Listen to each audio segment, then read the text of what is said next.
So all the lectures haven't been recorded, so this is, I guess, the second one. I was sick last time, but so we've done complex numbers. Okay, we reviewed Euler's formula, and now we're going to review ordinary differential equations and eigenvalues. Okay, so today we're going to do linear. So today is going to be linear.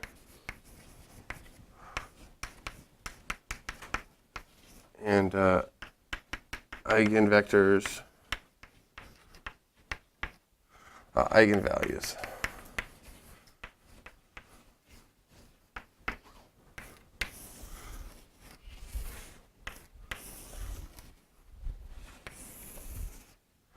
Okay, so I'm not sure whether I should start with the abstract stuff and then go general, or the abstract stuff and go specific, or go specific and then tell you the abstract stuff later.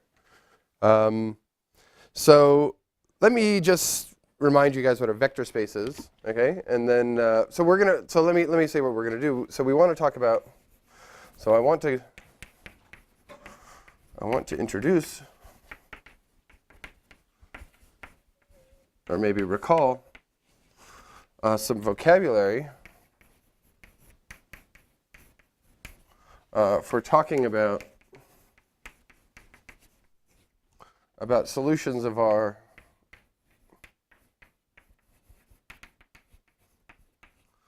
the following differential equation. So we had a linear differential equation that we had talked about before: d squared y dt squared plus 2 dy dt plus 2y is equal to 0. So we talked about this linear differential equation, I think, 2 days ago. And I want to now, then we went back and we talked about the complex numbers a little bit in order to talk about the solutions of this differential equation. Okay? So let me remind you guys that what a vector space is before we talk about this, because I want to talk about the vector space of solutions of this differential equation. Okay? So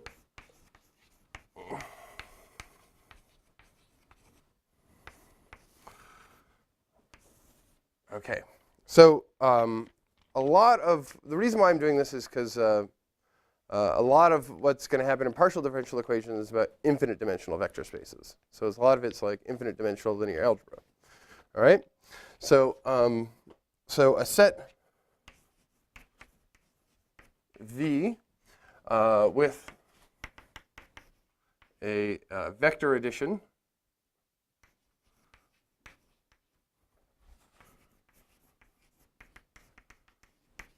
and scalar multiplication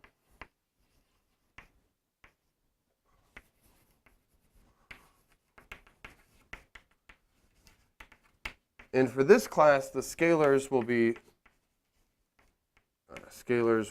R or C. So the real numbers are complex numbers, is a vector space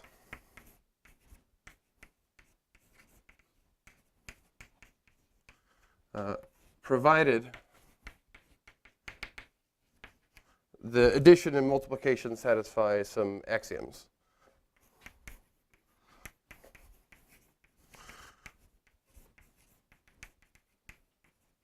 And scalar multiplication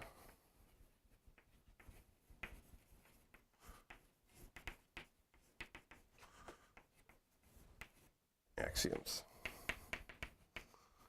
Okay, so first of all, so we have that for every v1, v2 in V, v1 plus v2 is an element of V. So this is a closure under addition. So a lot of maybe you guys are familiar with vector spaces, and people say that a vector space is something with a magnitude and direction. So I don't like that. It's not really very mathematically descriptive. So I'm actually going to write out what a vector space is technically, right? And it says that for every, let's say for every constant here and every v in V, C C times V is an element. C times little v is also an element of V. Okay, so this says that you can take a constant and you can take a vector and you can multiply them to get a new vector. Okay, so this is the vector addition and this is the scalar multiplication. This symbol here, if you haven't seen this symbol here before, this is a symbol that means for all. Okay, so this is saying for all constants, for all scalars and all vectors, this multiplication gives you a vector. And then this vector addition gives you a new vector. Okay, so the vector addition, the axioms are as follows, right? So there's some axioms for the vector addition, and they're the silly ones, right? So 2, 3, 4. So it's that v plus w is w plus v. It says that that it's associated v plus w plus u is equal to v plus w plus u. Okay, the other addition, so this is v plus, so there's a distinguished vector here, right, that whenever you add it to this vector, you get itself. It's the identity. Okay, so this is the existence of an identity.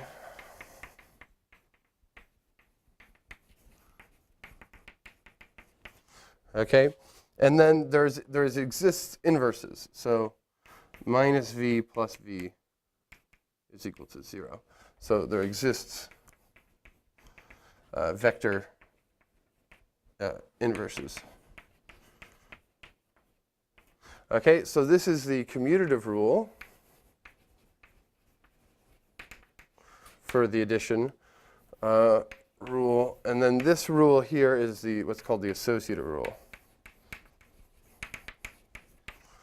Okay, so that's what those are the first 4 vector axioms. Okay, then there's 3 axioms for multiplication. And then you have 5, 6, 7. Okay, so these axioms are as follows. It says that so 0, this is the 0 from the real numbers. So it's as a scalar times v is equal to the 0 vector, right? For all v in v. Okay, so this is the scalar 0 times the vector, any vector is going to give you the 0 vector. Okay, so this is the 0 vector here. Let me remind you that this is the 0 vector. Okay, there is 1 times any vector will be itself. And I guess I should really be writing for all v and v. You know, this should be saying for all v and w. This should say for all v, w, and u and v. This should say for all v. And this should say for all v as well. All right. The other thing is that so you have if you multiply the constants and then you multiply it times a vector. So this is equal to a constant times. So this is for all v, let's say c, d, and r, and all v and v. Okay, so then there's these distributive axioms, right? So the last ones are a constant v plus w is equal to a constant v, so constant w.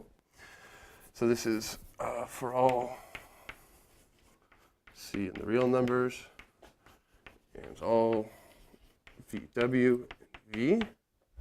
And then 9 is the other axiom. So it's that c plus dv is equal to cv plus dv. Okay, so for all c, d in the real numbers, and all v and v.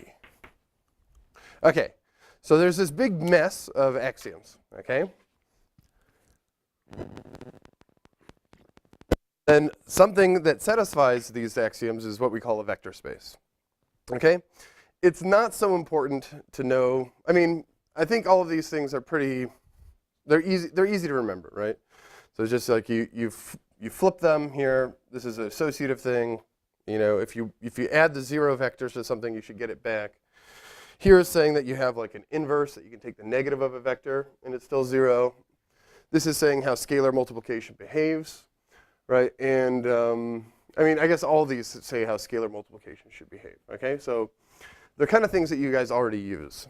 But I just wanted to write down the definition of a vector space just so, you know, I don't know, so we have them, okay? Okay, so now I want to give you some examples of some vector spaces that I want to talk about so that I can talk about a linear operator acting on a vector space. And I want to be able to talk about the vector space of real solutions and the vector space of complex solutions of a differential equation. Okay, so let me give you examples of vector spaces. So examples of vector spaces, let's say real vector spaces are vector spaces. So the scalars here,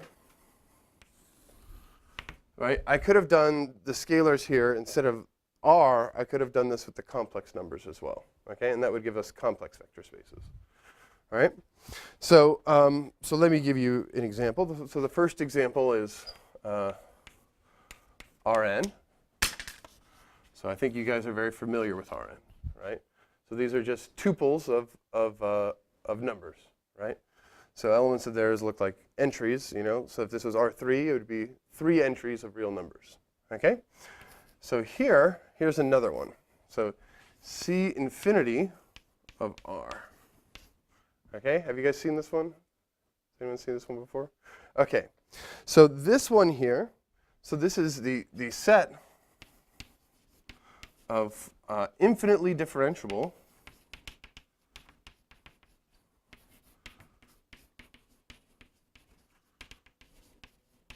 functions. Here, let's say, start with domain equal to R, and then the range also equal to R, okay? So that's what this thing is. So for example, e to the x would be in here. So e to the x is a function where I can take any input and we can get an output. I can look at the function, the constant function 1 is in here.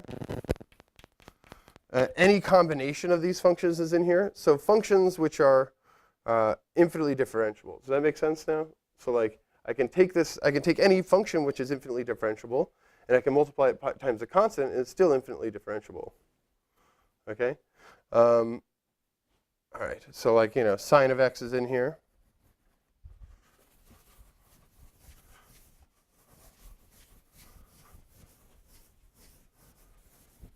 Let me give you another example. So 3. Okay? So C infinity of, let's say, 0, 1 into R. Okay? So this will specify a domain, and this thing specifies the range. So the output of a function here. So for example, here you could just have their functions, you know. So this could be sine of 2 pi x. Okay. So this is a function that's in here. You know, this function here is an element of C infinity 0, 1 R. So all these are just functions here. So this thing here, these are infinitely differentiable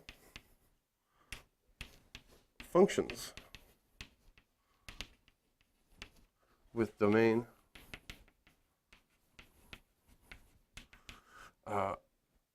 0, 1. Okay, so then their outputs are going to be in R. Okay? Does that make sense? Okay. So let me give you examples of complex vector spaces.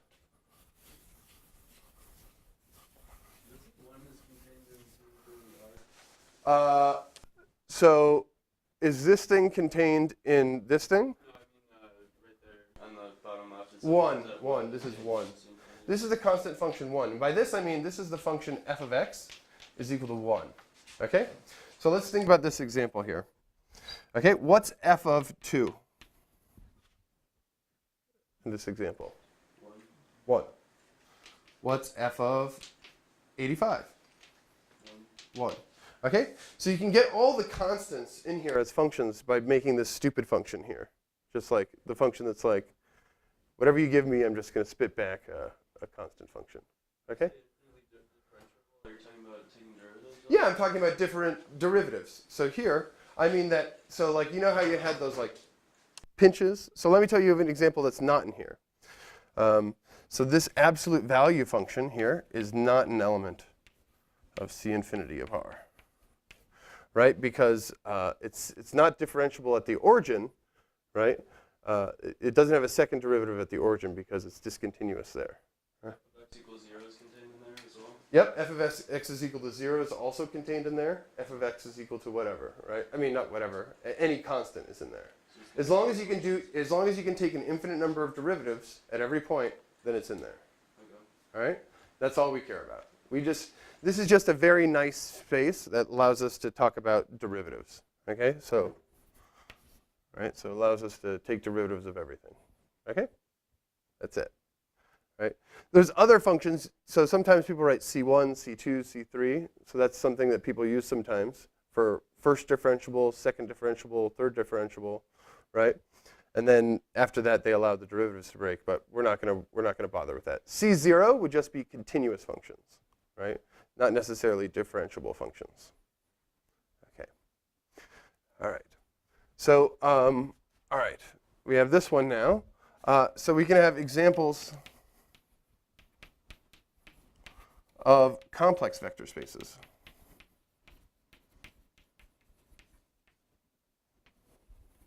Okay, so the first example, Cn, right?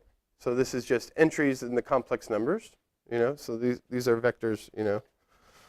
So these things look like z1, z2, zn, you know. Okay, so where each zj, sorry, Owen, is a complex number.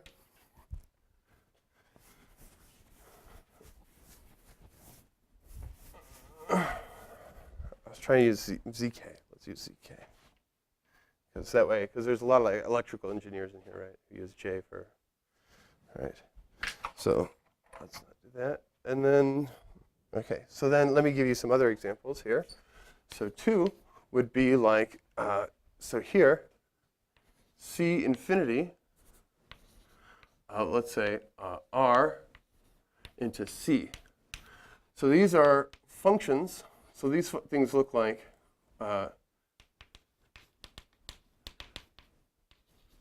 differentiable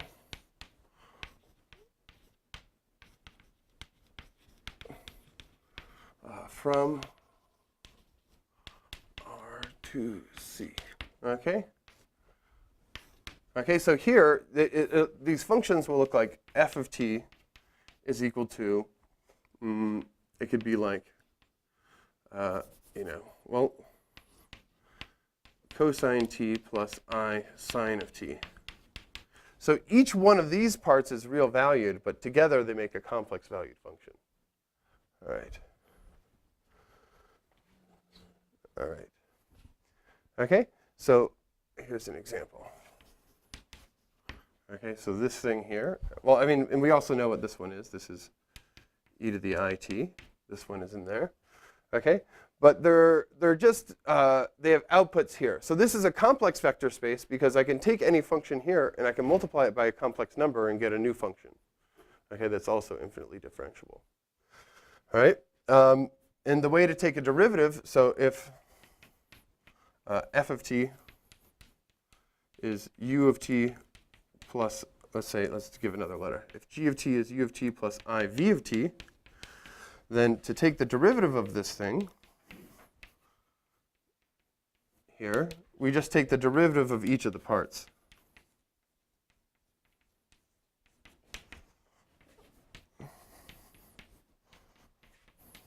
Okay? So we just take the derivative of the real part and the derivative of the imaginary part. Okay. Okay.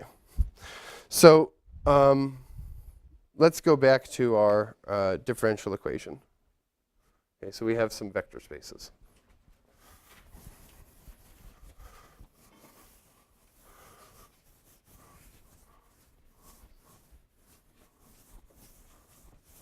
Okay.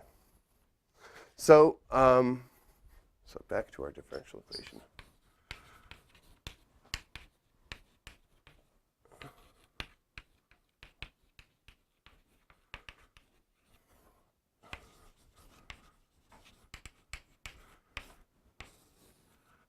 Okay, let's consider, so this is d squared y dt squared plus, we're going to say 2 dy dt plus 2y is equal to 0. Okay? So this, this thing, so we can consider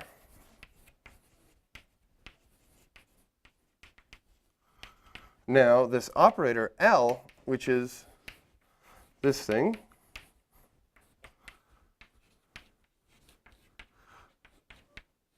All right, so there's this guy here. And this thing, L is a linear operator.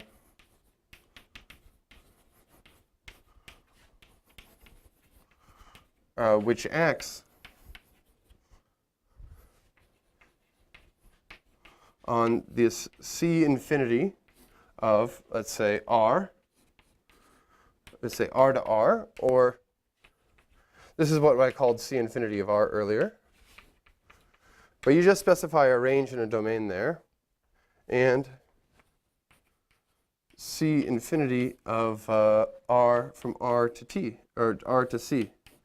Okay? So we can consider this as acting on this space of functions or this space of functions, and it acts linearly.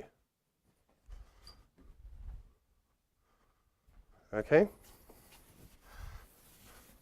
And what we did in the previous class is we looked for what are called eigenvectors. Okay? So we looked for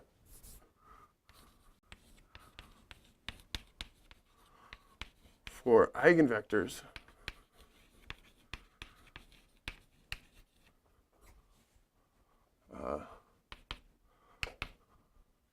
of this operator. Okay?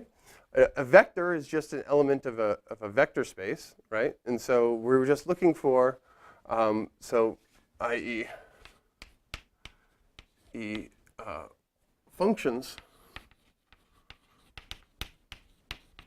y, and y is a function of t, such that L applied to y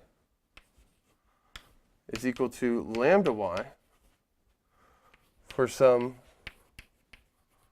lambda. Okay? So in particular, we were looking for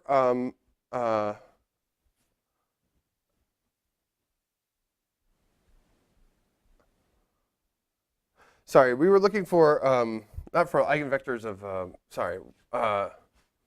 I'm going to take that back. We're not going to look for eigenvectors. We're looking for eigenvectors of the DDT operator, right? And then we're looking for the eigenvalues to satisfy a certain another certain equation. So let me actually back this up, actually. So we looked for eigenvectors of, let me erase this. So let me back this up. So for eigenvectors of this operator, DDT, on, let's say, C infinity of R, or C infinity of T. C infinity from R to C. Okay, and these things were these functions here.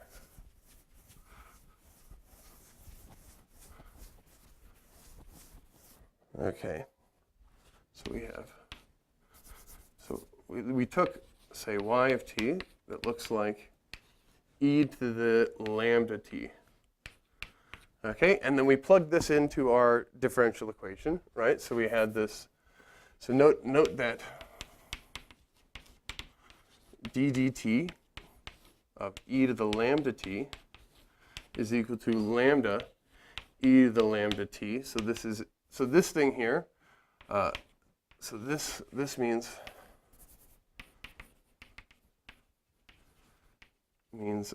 e to the t, e to the lambda t is an eigenvector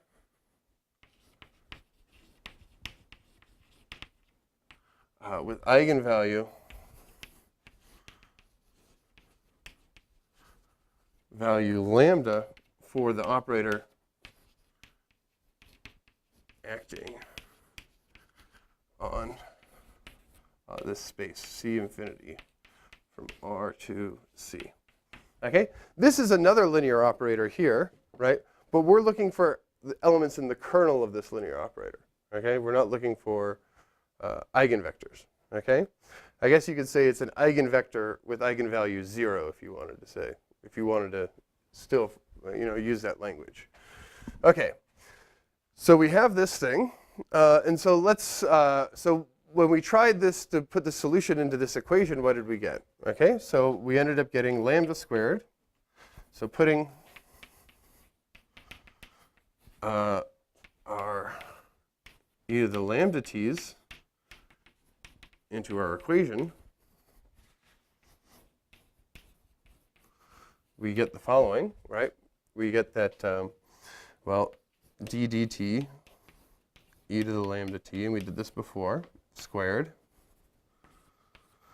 plus 2 d dt e to the lambda t, plus 2 e to the lambda t. Okay, so this thing was 0.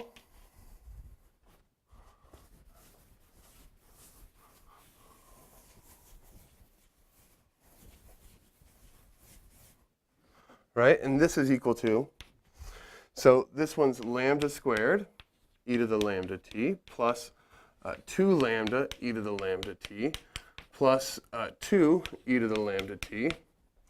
And this gives us lambda squared plus 2 lambda plus 2 e to the lambda t, right? And so since this whole thing is 0, this tells us that lambda squared plus 2 lambda plus 2 is equal to 0. Okay, so we are going to solve for those lambdas. Okay? So when we solve for these lambdas,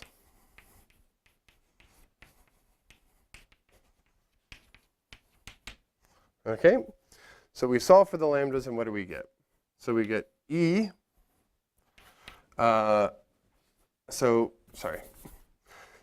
we get negative b plus or minus the square root of b squared.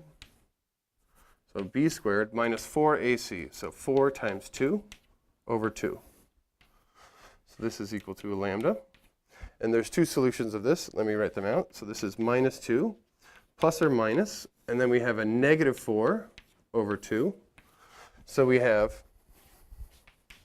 a 2. So we have minus 1 plus or minus I. Okay? So we have two eigenvalues. Okay, so we call these things eigenvalues, but I guess I need to explain what they're eigenvalues of, what operator. Okay? So lambda 1, so this is equal to, we'll say this is equal to 1 plus I, and we'll say lambda 2 is equal to minus 1 minus I. Okay, and then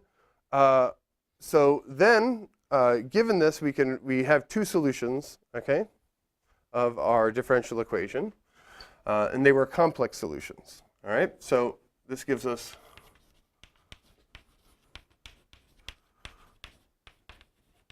two solutions of Ly is equal to 0 in this space here. Notice that it's going to have complex values. Okay? So here we have y1. So this is equal to e to the lambda 1t. So this is equal to e to the So let's write out lambda 1. 1 plus it. So this is equal to e to the minus t, e to the it. Okay? And then we have y2 is equal to e to the lambda 2t.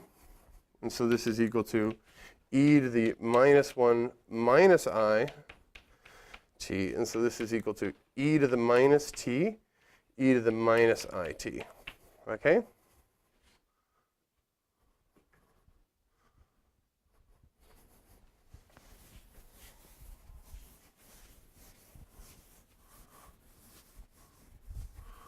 So a general solution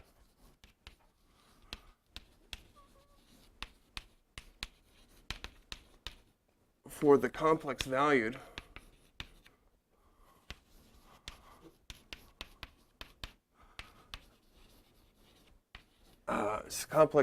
so this is complex valued differential equation.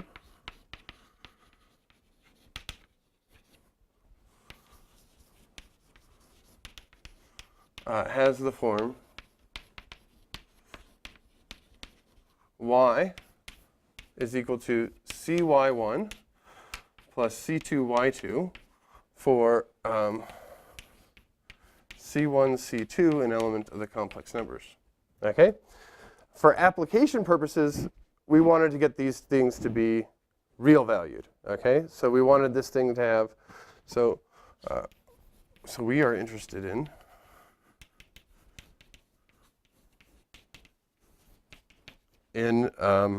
so real valued, R valued solutions. Okay, so let's make some observations.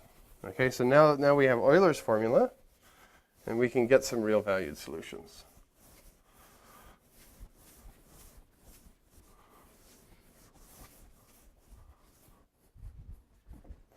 Okay.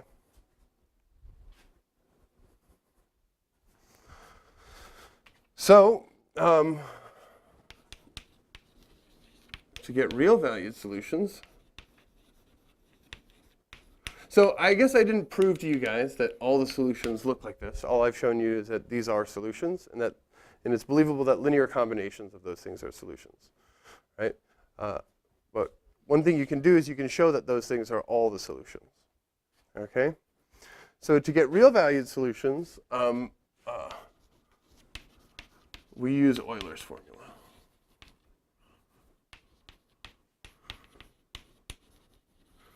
Okay, so note that here, so how can we get a single real valued solution? So let's look at y1. y1 is e to the minus t, and then we have e to the I, so what do we have? E to the it, like this. So this is e to the minus t, and then here we have cosine t plus I sine t. Okay? y2, this is e to the minus t, e to the minus it. Okay? And so this is e to the minus t like this. And now here, this is e to the, let me write it like a little slower, right? So it's e to the I minus t like that. Okay? So I'm going to apply Euler's formula again. So this is a minus t here. This is e to the minus t. And now we have cosine of minus t plus I sine of minus t, like so.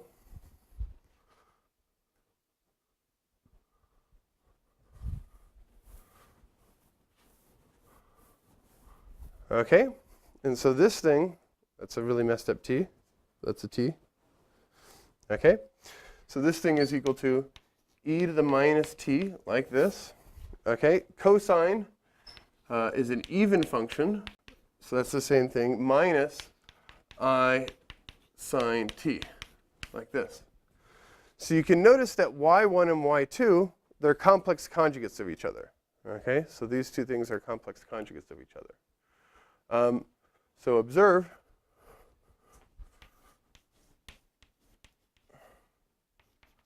that here, so if we do y1 plus y2, so, and I guess we can divide by a half. Okay, so if we do y1 plus y2, what are we going to get? So they both have an e to the t. They both have an e to the t in there, right?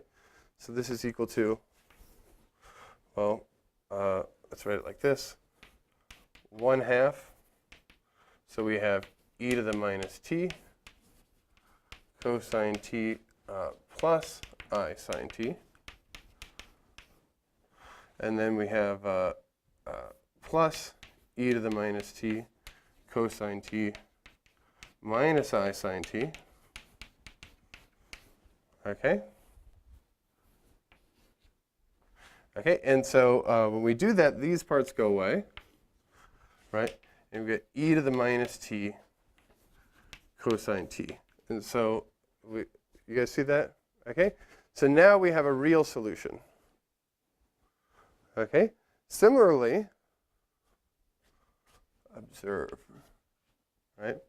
So similarly, we can do y1.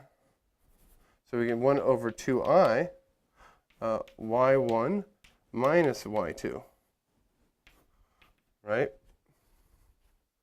So this is 1/2, well, e to the minus t, and we have cosine t plus I sine t, right? Now we have minus, or plus e to the minus t, and then we have, we're doing a minus here, cosine t minus I sine t, like that.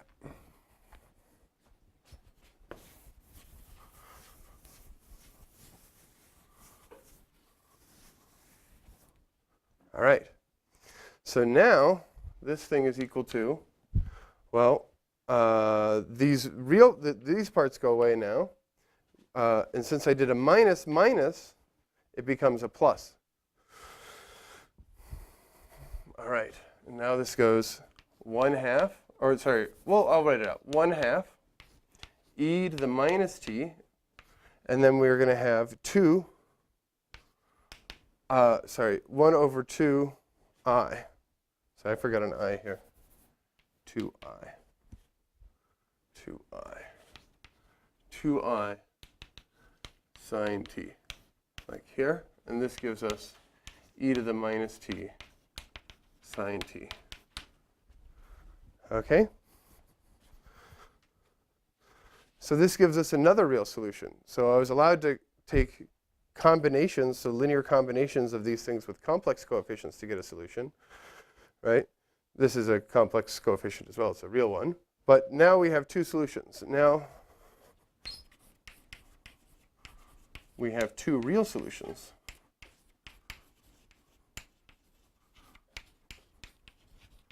So elements of that real vector space. So we started with elements of the complex vector space, and we got elements of the real vector space by fiddling.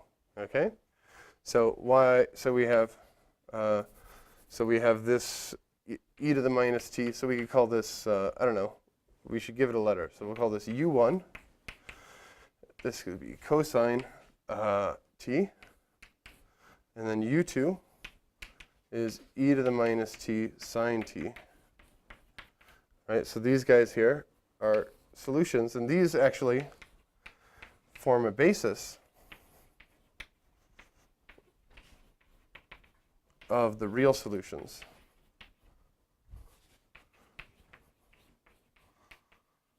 Okay, so there are solutions for so we have like two vector spaces.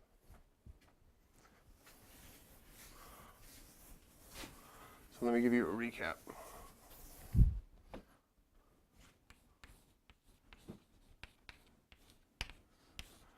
Okay, so we have two vector spaces.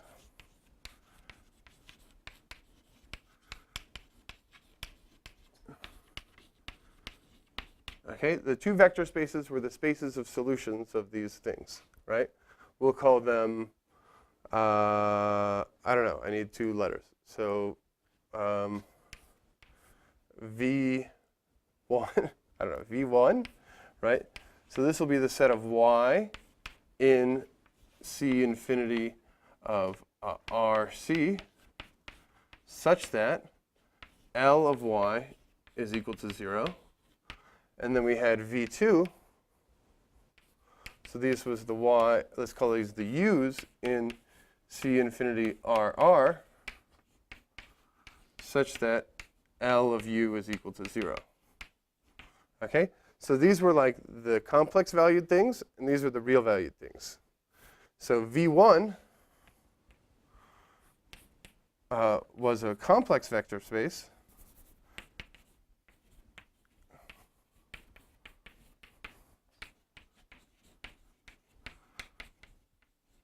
with basis.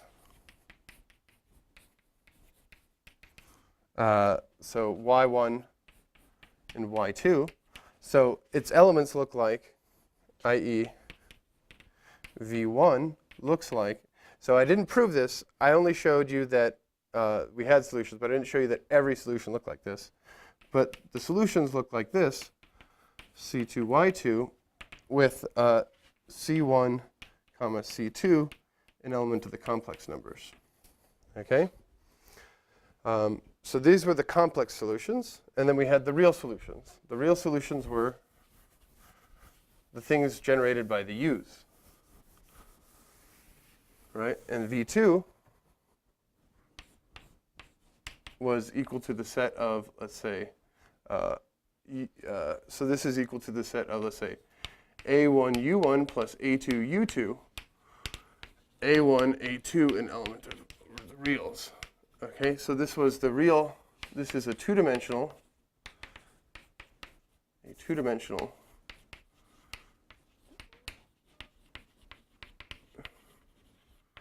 real vector space.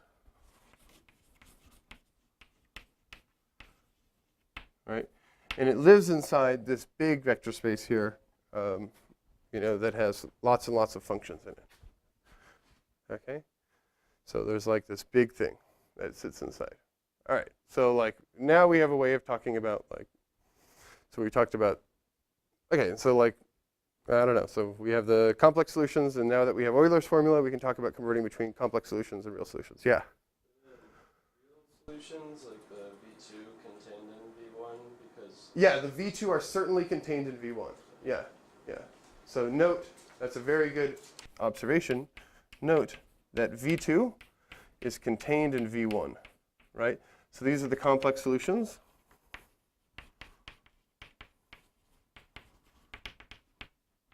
And these are the real solutions.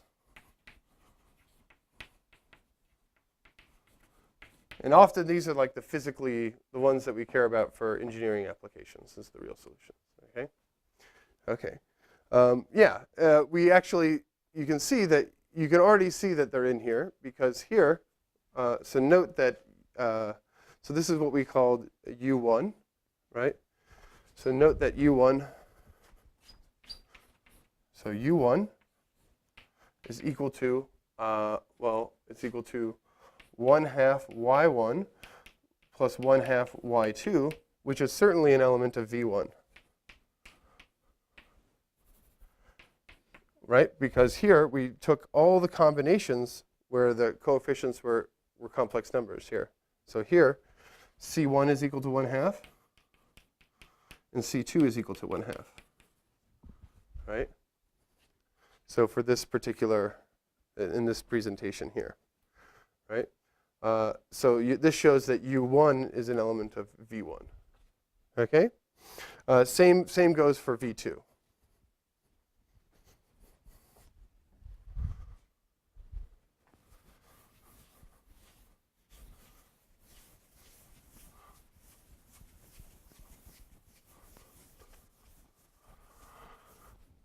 Other questions? Okay. So I think a lot of you guys, when you guys were shown these solutions, you were just probably told to do this immediately and not shown the conversion? Or were you guys shown that conversion before? Like some nods, some shakes, I don't know. Okay, well that's how you convert, that's how you get the general solution. Or that's how you get the, convert between these complex solutions with these weird lambdas, these, with these imaginary parts to the real ones using Euler's formula. Okay. Okay. So So these things are called eigenvalues. So there's a way to talk about these lambdas as eigenvalues, okay? So do you guys remember how to convert higher order differential equations into systems of linear differential equations? So let me just remind you guys how these work, okay? So eigenvalues and eigenvectors. So recall. So one way of viewing lambda 1 and lambda 2 as eigenvalues. Okay, and so let me remind you what eigenvalues and eigenvectors are. So how am I doing on time right now? So we go to 11:40, right? Okay. So so let me write this down. Then I guess we'll continue this next time. But so we can always convert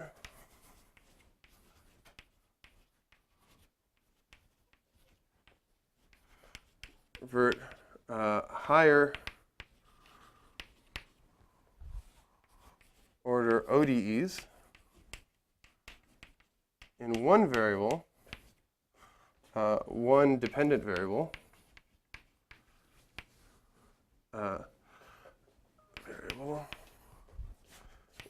to a first order system.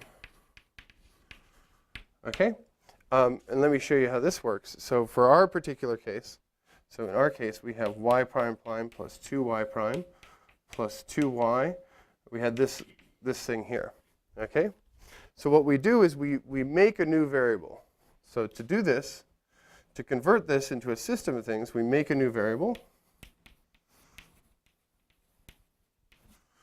Make a new variable right here. And we'll call v, maybe for the velocity, y prime.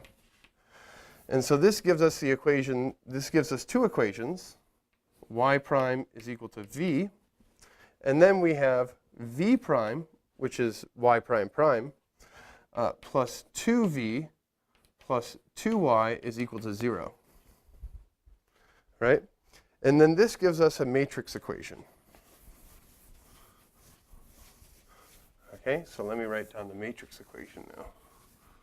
Okay, so this is our, this thing here is our higher order ODE, order 2 ODE, and this is now going to be an order 1 ODE. So I'm going to write it like this: Vy prime, right? And this is going to be equal to, and now I'm going to write a matrix down. So y, and this is going to depend on v and y. Okay, so this one will be 1, 0. Okay, and now I think I get a minus 2 here and a minus 2 here. Okay, so this thing, this is the first order system, right? Because there's one derivative now, and this was the higher order one dependent variable. So we can convert between this order 2 differential equation to this order 1 system of differential equations. Okay, and so it turns out that the eigenvalues for this matrix, so what we'll see is that the eigenvalues for this matrix are the same thing as the lambdas for the previous thing. Okay, so a fact that we'll check. So the eigenvalues for this matrix are the lambdas for the system, for the original equation. Okay, and so I guess I have to say what the eigenvalues are, and what that is, more about that next time. Okay, so we'll continue with this topic next time.